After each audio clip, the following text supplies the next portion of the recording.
Pranau Bhunattu Saha Viryam Karavavahai Tejasvinavadhitamastu ma vidvishavahai. Om Shanti Shanti Shanti.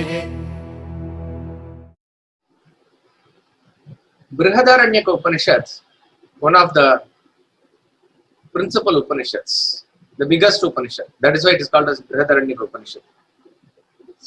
Yajnavalkya is the Rishi there.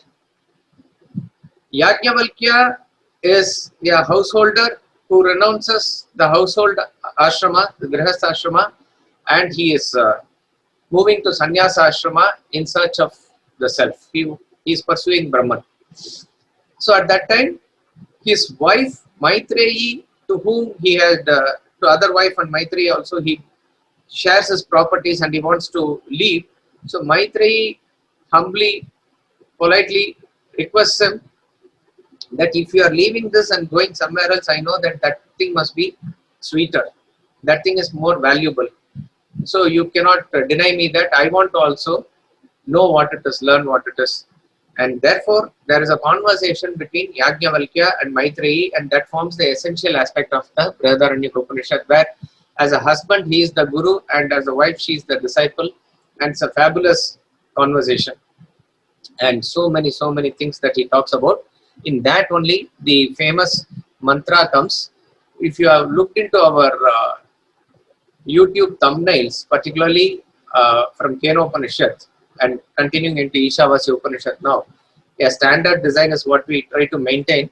In that design, there is a Sanskrit quotation on the top which says, Atma va are drashtavyaha, Shrotravyo mantavyo nididhyāsitavyo. He is continuing in that. That portion only we have taken and put. So, Atma va are drashtavyaha, Shrotravyaha mantavyaha nididhyāsitavyaha. Atma va are drashtavyaha means, oh Maitreyi, this Atma, this self needs to be perceived, seen. Obviously, we all know that Atma is beyond all perception, beyond all sight. But when he says seen, what it means is it needs to be realized. It needs to be personally experienced. Of course, experience is again a word, but there's no other word. It's beyond experience. It has to be sort of, you have to transform yourself into Atma to know what it is. So, Drashtavya. And for which the methodology he gives is Shrotravyaha, Mantavyaha, Nididhyāsitavyaha. Sravaṇa, Manana and Nididhyāsana. This is where it is derived from. Vedanta proclaims that root cause of all our problem is ignorance. And the only solution for ignorance is gaining knowledge. There is no other way. You can try to, for a darkness that is there, you can try to do various other things. You can try, you cannot do it with a broomstick. You cannot do it with any other thing. Unless otherwise you bring in the light. And however great the darkness, however dense the darkness is, however long the darkness is, the moment the light flashes in, it instantly vanishes away. So, Vedanta ultimately proclaims all the problems that you face in the world is basically ignorance. Ignorance of your original nature, and there is no other cure for this except bringing the knowledge of the self. Knowledge of the self dispels this ignorance instantly. At the present level that we are now, knowledge is actually, the ignorance is manifesting in three distinct stages. So, the first stage is that I don't know. I don't know what you are talking about. I don't know the Shastras. I don't know what the teacher is intending to say. I have no clue whatsoever what it is. So, this phase of ignorance is tackled by Sravaṇa. Sravaṇa means listening. The ideal way to gain knowledge is to listen. That is why in the set pattern of e-learning now, Swamiji is recommending that you just merely listen. You need not even take notes. Just listen and observe, because it's going to get repeated again and again. Of course, reading is one thing that is possible now, particularly after everything is now easily available in print. Of course, now it is there in the internet and other thing. We can include reading also, but there is no equivalent to listening from the master directly.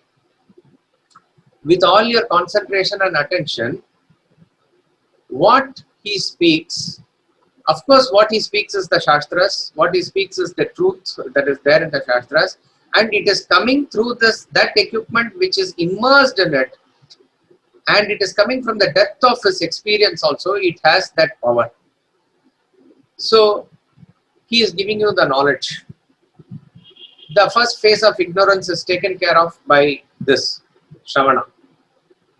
So, okay, you are listening to this talk, or you are listening to a Upanishad class, you are listening to a Vedanta treatise class, or anger management, certain, okay, attachment, love, various things that we are talking about. All these, remember, that which is worth hearing is what the great masters have said, the Shastras that have said. Because in terms of understanding the knowledge of the self, the master, however much he is living in the experience, he is going to only quote what his predecessors have said.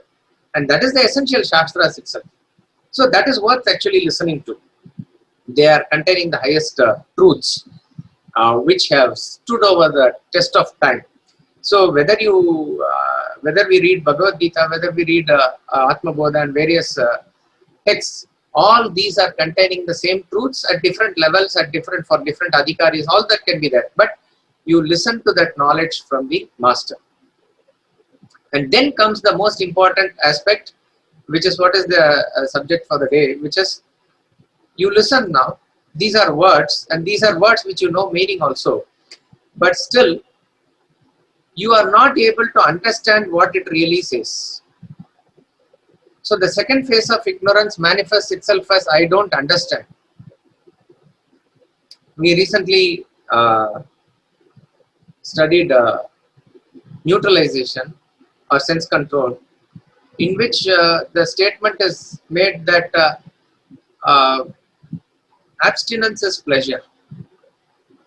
Abstinence is pleasure. So you know what abstinence is, you know what pleasure is, but abstinence is pleasure is a very deep statement. Or way to gain anything is to lose it. Fabulous statement by Swami Ramaswamy. Intense work is rest. You know all these words, it is not difficult to understand the word meaning of it. But what it is really trying to convey. This is what is the important phase of removal of ignorance, because whatever we hear as an external knowledge has to get converted into internal wisdom. And the process for doing this is called as reflection. Reflection is the process by which you are able to convert the external knowledge into internal wisdom. See, any knowledge for that matter should not remain just at the theoretical level. It must be there at the practical level. So that is why Ramatita and other great masters, they say that you have to approach Vedanta also like a practical science. When you learn something in chemistry, in physics, you learn it from the master in the classroom, and then subsequently or simultaneously you are asked to experiment that in the laboratory to understand it. See, tomorrow is Teachers' Day, so we will be circulating an article on liberal education, one aspect of liberal education, which is to connect with the role of a teacher tomorrow. Of course, Guru Purnima is the main Teachers' Day, but we are also celebrating Sri Sarvapalli Radhakrishnan's birthday. So, so that article we will be circulating tomorrow. In that, we have brought in the context of Dr. APJ Abdul Kalam. He is talking about his primary school teacher or secondary school teacher, Shiva Subramanya Iyer in Rameshwaram, where he was studying. he was explaining about the principle of flight, maybe how the birds fly, what is the Bernoulli's principle, whatever it is there. And very patiently asked the students if they understood, and all of them said no. Most of them said no. He was not upset. So that evening after the school, he called everyone and took them to the beach there in Ramaswamy, and he showed exactly how the birds were flying and what he was trying to explain in the class for them to observe and see. This is one method of teaching, and that not only made them understand better what the concept was, it also ignited the spirit in Abdul Kalam to become a rocket scientist. And a great role that the teacher had played in his life. It is this. So any knowledge is actually internally gained, and so the knowledge should not just stop here at the theoretical level. It should get converted at the practical level. And here we are talking about self-knowledge, which is talking about our day-to-day life. How we need to, because nothing in the world is in our control and we can change. All that we can put in effort is to change ourselves. We change our thought pattern, we change our emotions for better, our actions, our experiences.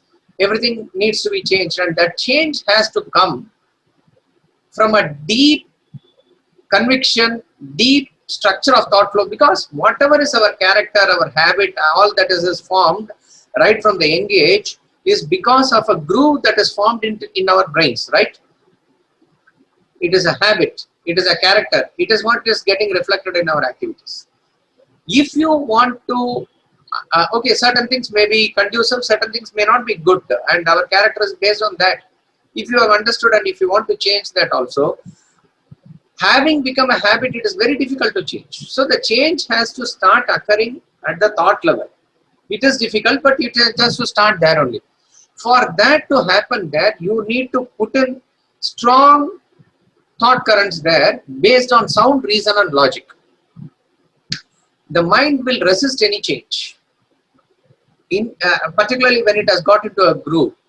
The intellect has to pull the mind along, and the intellect can do it only when it is rooted in a strong conviction, and that can come only when you are firmly convinced about it by reason and logic, by the science behind it. And that is why we are asked to approach the Vedantic study also scientifically. Of course, there is devotion, there is feeling, there is emotional connection, all that is very important. But question, think. So it is this thinking process that is, so the theorems are not going to change whether you like it or not, whether you agree with it or not. See, law of gravity is law of gravity. It is for you to understand it and internalize it. Okay. No, I don't agree with it. It is okay, whether you agree or not, law is going to function. And you will probably learn when you fall from somewhere and break your bones. But better to understand how that law. Even instinctively, you may align yourself with law and function. See, a monkey which is holding on to the mother, a young monkey which is holding on to the mother monkey, when the mother is jumping from one branch to other, unconsciously knows about the law of gravity. So it will not leave. It knows it will fall down, and what will happen if it falls down. A monkey may not know even the existence of law of gravity in theorem, but it knows internally, right? Exactly like that, you may be aligned with certain laws and certain things may happen in your life based on that.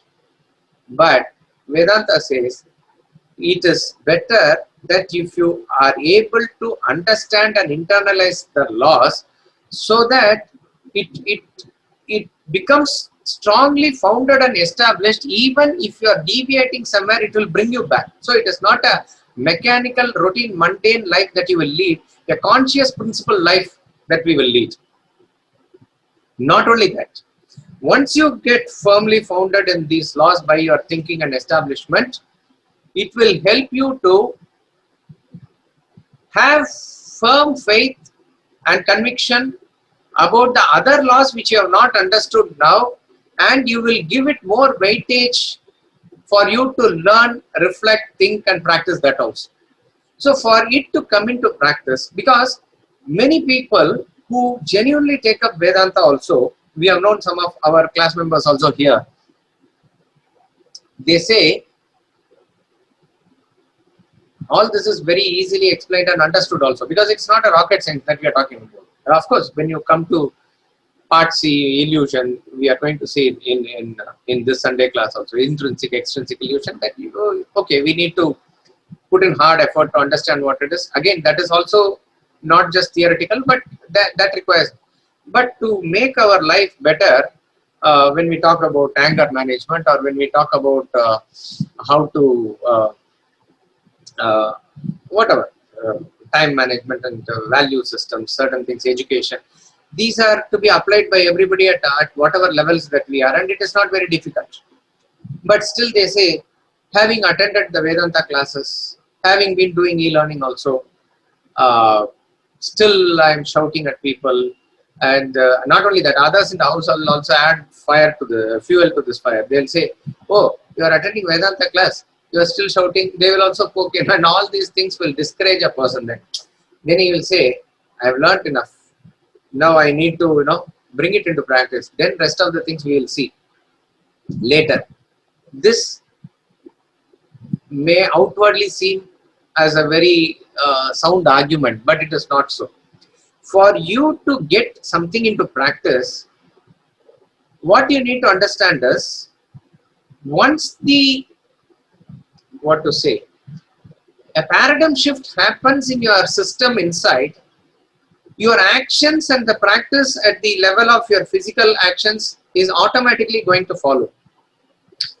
Even as you are putting in an effort to go through the thought process, change, gain the knowledge, perceptibly it may not be visible, but slowly but surely certain things are happening within our system, because it is based on the law of cause and effect. Nothing in the energy level will go waste.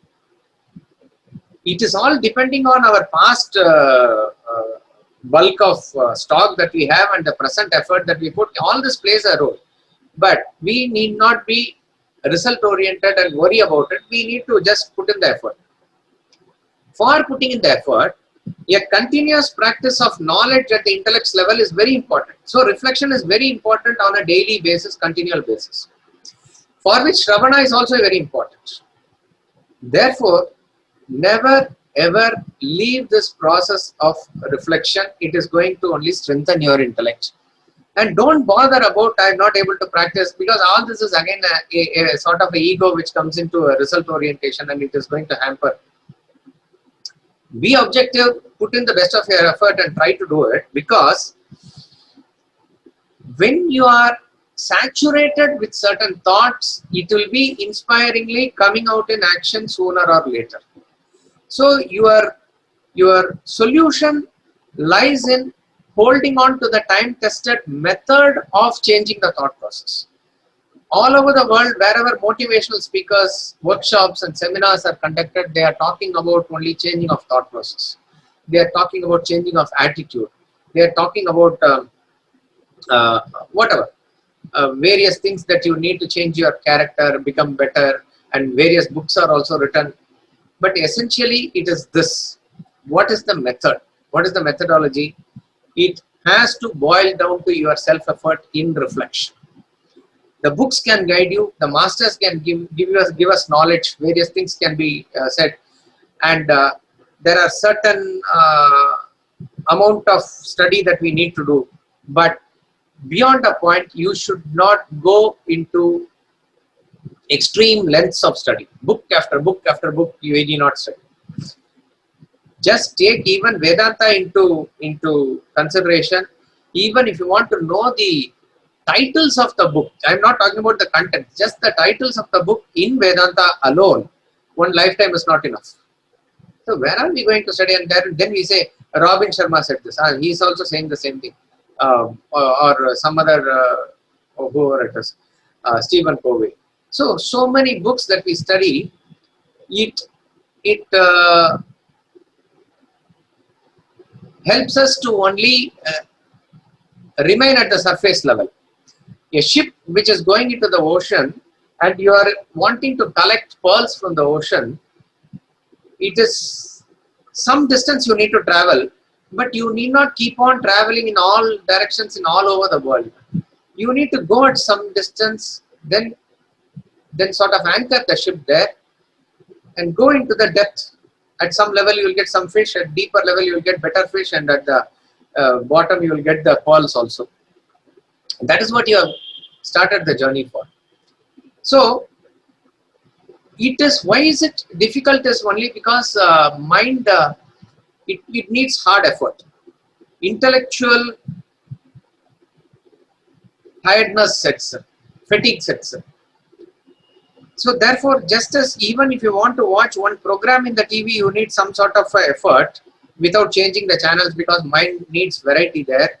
When it comes to gaining this knowledge also, mind needs variety. What are we going to talk about? The same self again and again, and Bhagavad Gita, after the essential knowledge in same, every chapter in different angles, Krishna is talking again and again the same thing. Nothing else to say. What else? Okay, what else to read now? Can we go into Ramayana? Can we go into Mahabharata? Can we go into Bhagavatam? Can we go into various other Vedantic literature? Not only that, can we go into other books? This is, in a way, it is a mind that is playing tricks in you. I am not saying it is right or wrong, please. Everybody has to operate at their level, and if you are not motivated or strong enough, the mind will definitely deviate. But we need to put in the effort. That is why the whole idea, when wanting to gain the knowledge of the self, is to bring in that focus. To bring in that focus, we need to bring in the focus in terms of what we study also, and that is where it comes from. So you need to get into the depth of the knowledge that is going to transform the personality more. Rather, okay, if you are going to be in this field, if you are going to study, research and write books, or then obviously beyond a point you have to gain more knowledge also. But majority of the people are not going to do that. You need to apply this knowledge in whichever field of activity that you need to be in. For such a person, you need not cover all the entire literature that is available in Vedanta. You need to, that is why from our experience we can say, in the modern context, in the present situation that is there, and in the language that we can understand, books authored by our Swami Parthasarathi I am talking about, forms a very good base. E-learning is a very good base. You have the fall of human intellect, the Holocaust of attachment. Then for the governing business and relationships, for those who are in the corporate, Vedanta treatise. Poems and the Vedanta treatise. Then go into the Bhaja Govindam, Atma Bodha, Gita and Upanishads. More than enough. More than enough. This is covered in 3 years actually. Even Vedanta treatise, one book is enough. Like that it is. Once you get into the depth and you are able to see certain pictures there, you are able to visualize certain things there, only then you will be able to even relate to other books also. Without gaining the depth, if you go merely for the length, it can result in two things. You will be confused. One book is saying that, one book is saying that. Without the depth of understanding, you will be absolutely, or even in Puranas, our own Puranas, Vishnu Purana is saying Vishnu is great, some other Purana is saying Shiva is great, some is saying Vinayaka is great. Who is great? Which God is great? We will not be able to understand unless you understand what is the depth of what this really represents. And that is also given for a different purpose. So too much of studies without the fundamentals clear is going to result in confusion. Second, it will result in arrogance. I know this. I know Bhagavad Gita. I can answer any question.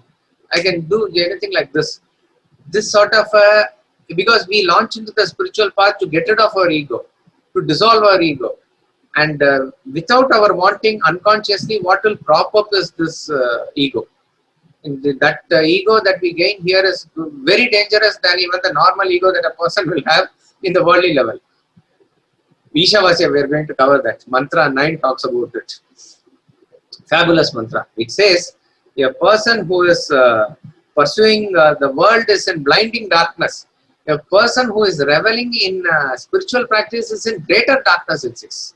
Oh, fabulous mantra. We'll get to that. So it will result in these two things. It will result in arrogance. It will result in confusion.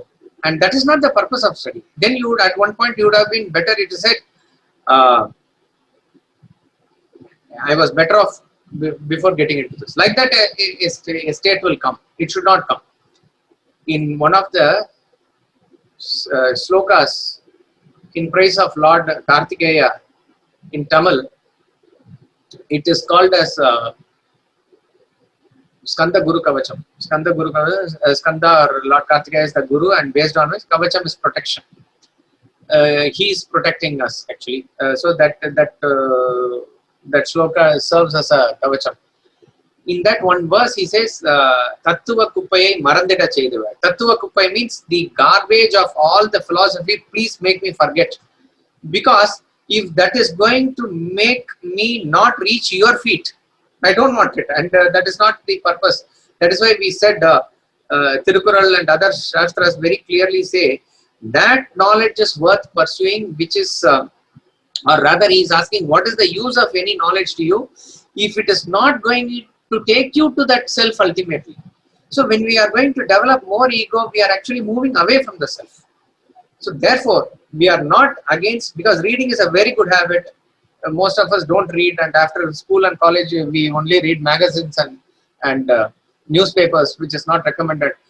Reading is a good habit, but when you are wanting to have a serious development of intellect, read certain things and have a depth in the understanding that is going to serve us more. So, what is this? And then comes, we don't have, our subject today is not Nididhyāsana, but the third stage of ignorance is when you say, now I have understood, I have no doubts, everything is clear, but I have not experienced the self. It is, that aspect is lacking. Now there is no doubts or anything like that. You are very crystal clear and you are probably moving along smoothly, yet that positive yearning of wanting to realize the self is there, that is not there. And that is where Nididhyāsana and meditation, Nididhyāsana is a broader term which culminates in meditation. As we said, we may not have time to go through it now. These are the three, and there are scriptures which are meant for Sravaṇa, there are scriptures which are meant for Manana, there are scriptures which are meant for Nididhyāsana. And Nididhyāsana oriented scriptures are very far and few in comparison to the other two. Let's say Upanishad is a Sravana oriented scripture. You listen to Upanishads, you listen to Bhagavad Gita. These are plenty are there. Commentaries of great masters and other things, and there are various other texts also, Tattva Bodha like texts, they help you in reflection. So many texts are there for reflection also. Very rare are texts that are meant for Nididhyāsana. And these are not texts that are used in the same way as reflection. The purpose itself is different. Nididhyāsana brings out the three-dimensional picture which was earlier a two-dimensional understanding for you. That is the process of Nididhyāsana. Okay. We need to be worried about Sravaṇa and Manana only now. Let us be very clear about it. Once you reach a state which is at a higher level, then Nididhyāsana automatically sets in there. Now, what are the process involved in reflection? Of course, first and foremost thing, whatever be the process, we have dealt with this recently, so I am not going into detail. Using the sattvic time is important. Sattvic time is meant for reflection. Any spiritual activity for that matter, but your intellect is popping up at that point of time. The natural sattva in you is coming. Whatever be the sattva percentage in you, 10%, 50%, 40%, that is going to automatically come. The time is also very conducive for reflection. You see the calmness of the atmosphere around you also. That is the time that you need to use for reflection. Rajasic and tamasic time, automatically you will be activity oriented and other things that will preoccupy yourself. So it will not naturally come. So try to utilize the early morning hours as much as possible. There is no sort of compromise on this. There is no substitute also for this. So our lifestyle has to change in such a way that 2 hours before sunrise. If your lifestyle is not permitting that, of course, don't fall off to sleep during the day. At least 1 hour before sunrise or as close to it as possible.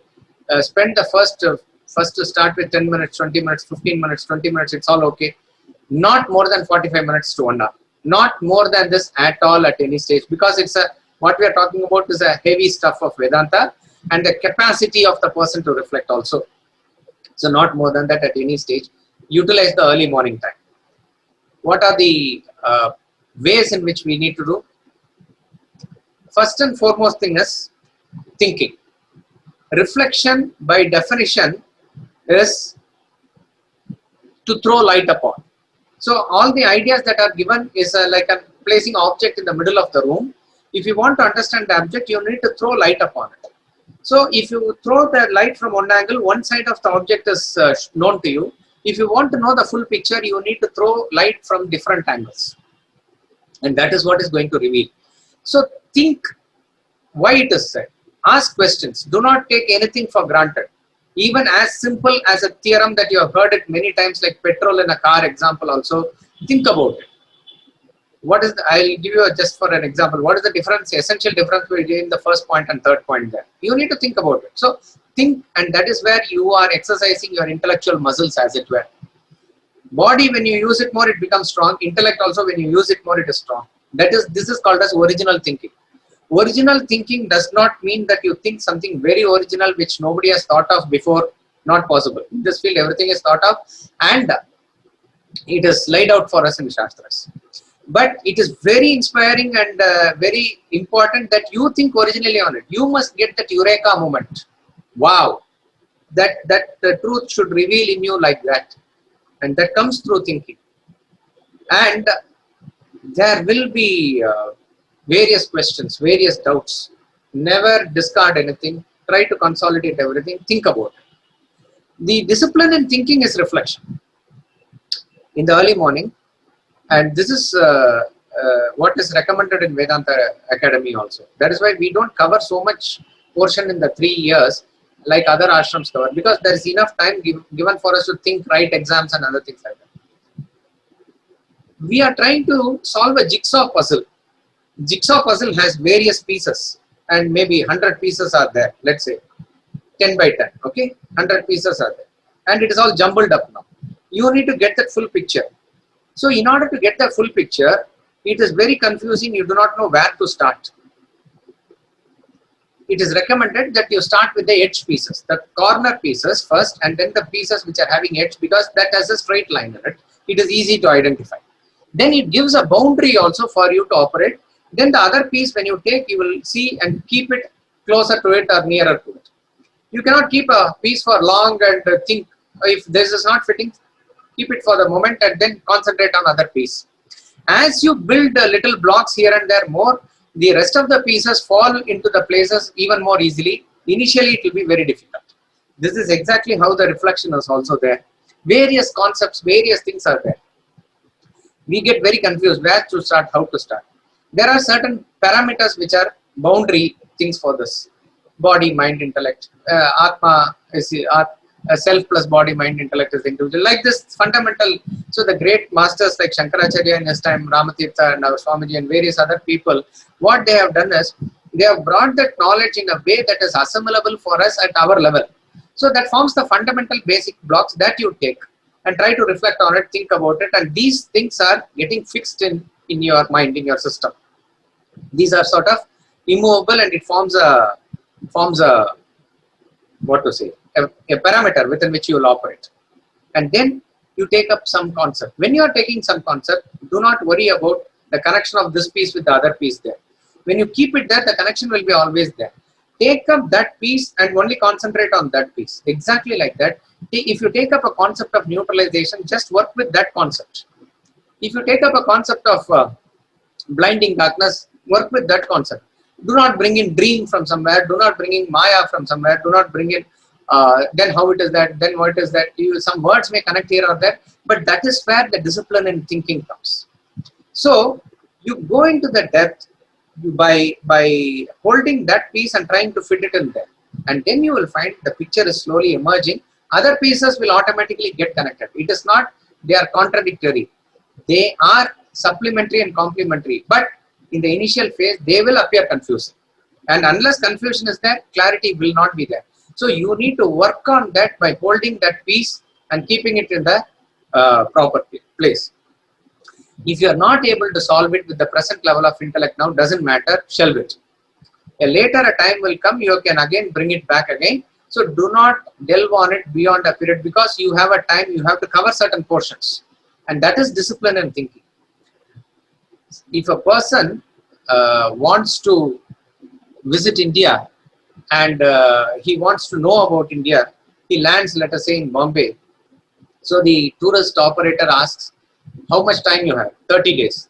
What is your area of interest? Because India has, you can visit forest, you can visit temples, you can visit movie theaters, personalities, various other things that you can want to visit, caves, rivers, various things, festivals. So he says, let us say, he wants to visit architecture and caves or something like that. So they draw a map. What is the amount? What is the budget? What is the map? 30 days. You start from Bombay, you go to Pune and you see that, and then you go there, Karnataka, you cover Tamil Nadu, go to Orissa, go to Delhi. They form a circle by which 30th day he is back and then he leaves for his home. This is a broad method that he has to follow. As he is going first place from Bombay to Pune, somebody says, hey, have you known here? There is an important cave, Karla cave. And that is where Buddha was there. Somebody was there. You cannot afford to miss it. Suddenly you go off your track and jump there, and it could be really a fascinating cave, and you are spending 15 days there. You have missed that complete journey which you came for, which is important in the beginning. Later you can come back and see this Karla cave in detail and you can research on it also. But your main aim now is to get a full picture by going through a proper course. Like that, to gain the full picture of what Vedanta says, you are going through a proper course of study now, be it e-learning, be it whatever be the proper course of study. Do not delve beyond the point that unless otherwise I understand this in detail, I will not go to the next. All these things will not work. Because it all depends on the present level and capacity, everything put together. So shelve it if you are not able to do it now, proceed.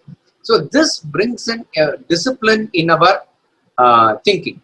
Also, you need to connect it with your personal experience. Because the doubts will come. The Shastra is saying that, but I am not able to see it function. But yet I will give weightage to the statement that is given in the Shastra. Like that, because unless otherwise it is connected to reflection, understanding in depth is not there. For example, even if you tell a child fire is hot, it is a scientific statement, it's the truth. But unless otherwise a child has a direct or vicarious experience of what heat is, it will not be able to understand that statement in depth. It knows fire, it knows hot, but what it is, and it is not necessary for every child to burn its fingers. You go even close to fire, you know what is the property, that is an experience. Or you see some other person getting burnt by fire, it is a vicarious experience. So it is with experience that the thinking is also connected. So therefore, thinking has to connect with experience, and that is very important to reflect. And wherever you are not able to resolve, that question you need to bring out. And where do you bring out? That is the next level, group discussion. One of the USPs of Vedanta Academy is group discussion. Group discussion is all the angles one cannot think by himself. In a similar frequency, people, they all put in their thoughts in their angle, which you are not thought of. It is going to trigger your reflection. And there is a, what to say, there is a method for this also.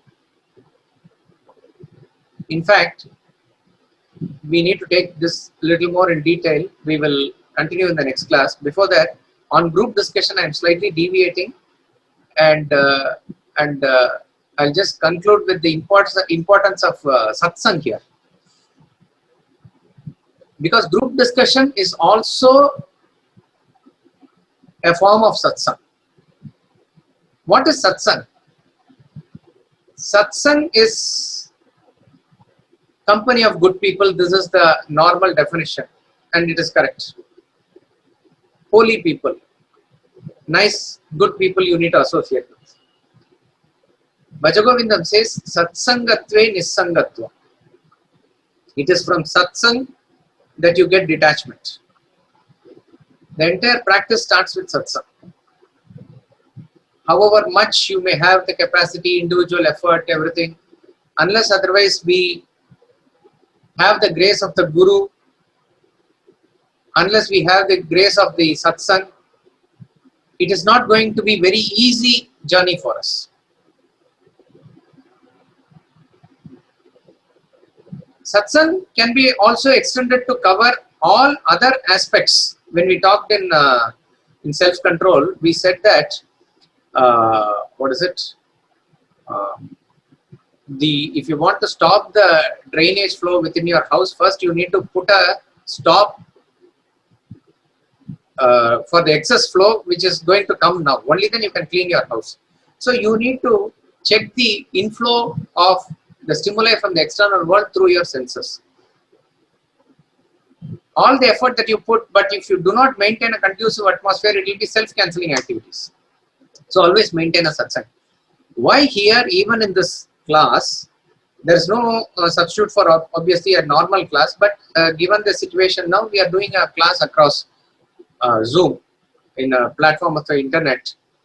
Here also, suppose if a particular talk is available in YouTube and a particular thing we can listen together in a class like this, you must opt for listening it together, because when minds are participating here together, it is equivalent or as much as possible equivalent of a satsang. In a satsang, development of intellect is conducive and faster. We talk about headwind and tailwind when an aeroplane flies. Headwind is when plane is moving from, let's say, Bombay to Calcutta, which is from west to east, and the wind is also blowing from west to east. So the plane travels faster. If the flight is from Bombay to Calcutta, west to east, and the wind is from east to west, it is called headwind. The former is tailwind, this is called headwind. When headwind is there, there will be a lot of resistance and the flight becomes slower. The engine has the same capacity, flight speed is the same, but the speed of the wind affects it. Like that it is. Your reflection, your thinking, that's all really counts. That is the cause within you. But in a conducive atmosphere only, it will grow more. So satsang acts as a tailwind. What is, let us say, just for argument's sake, can we not, why should everybody or is recommended to go through a study like a Vedanta Academy for 3 years or any other equivalent thing for that? 3 years could be a long time for many people. Can we not do it outside? Of course, now e-learning and other things are also there, but can we not do it even by otherwise attending a class here, studying my own thing? 100% you can do. But surely, what will probably take 3 years there in terms of real development, it may take 20-30 years here. Obviously, it all depends on each person's capacity and effort also. Because in a conducive atmosphere, in a concerted effort with the satsang there and with the grace of the master and everything, the situation is created for the growth faster. So satsang is very, very important to maintain, particularly for intellectual growth. We are trying to gain the knowledge not to become scholastic masters. We are gaining the knowledge to remove the ignorance within us. And that can happen when you maintain a satsang. And we know that nowadays everybody is in a way helplessly addicted. Okay, addicted could be a strong word. Helplessly going through the virtual friendship and other contacts in social media. The family members don't have really time to speak to each other, but everybody has to have that. It is, I mean, jokingly they say that two people are traveling in the lift. So this person is asking, sir, I have seen you somewhere. Are you there in the Facebook? He said, no. Are you friend in the Facebook? No. Twitter or LinkedIn? No, I am not in all this. But I have seen you somewhere. Are you there in Instagram? He says, no. But your face seems familiar.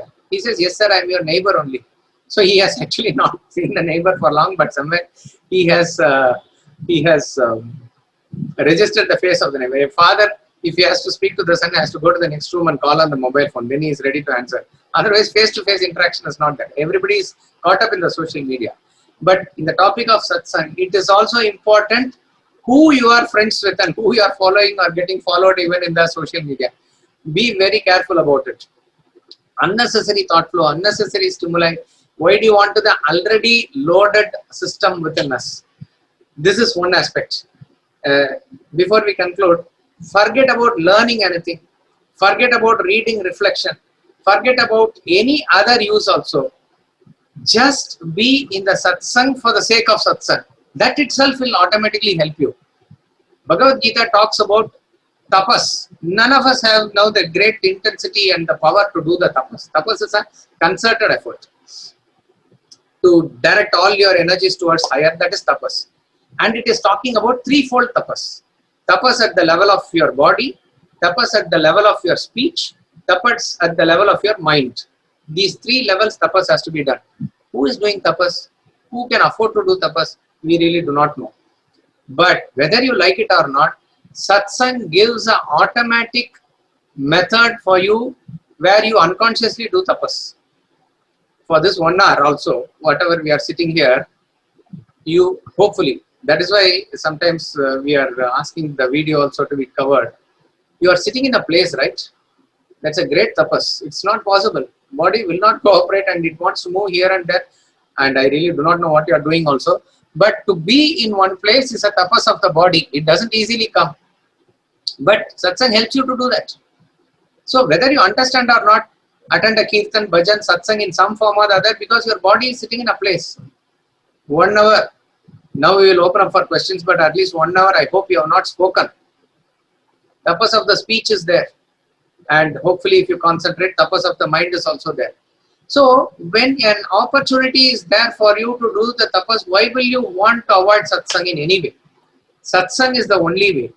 And we will resume with the idea of group discussion in the next class and the importance of question answer also, because if not this Friday, next Friday we will also give you a point about how we can bring out questions and answers in this class also.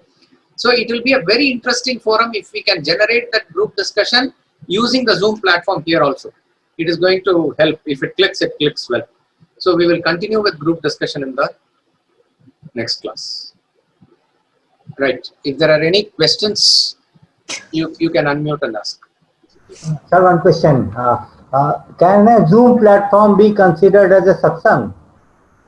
I am saying in the given circumstances, when no other option is available, we have to accept the next best alternative. So in that sense, yes, it is a satsang.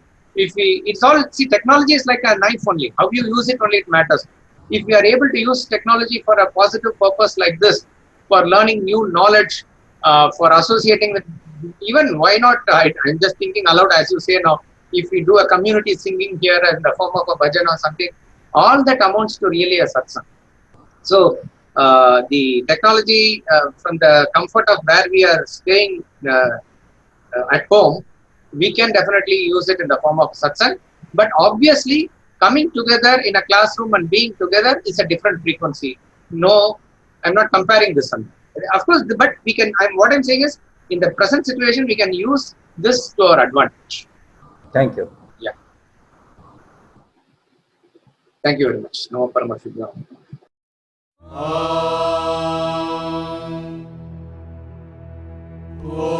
Purnamada Purnamidam Purnat Purnamudachyate Purnasya Purnamadaya Purnamevavashishyate.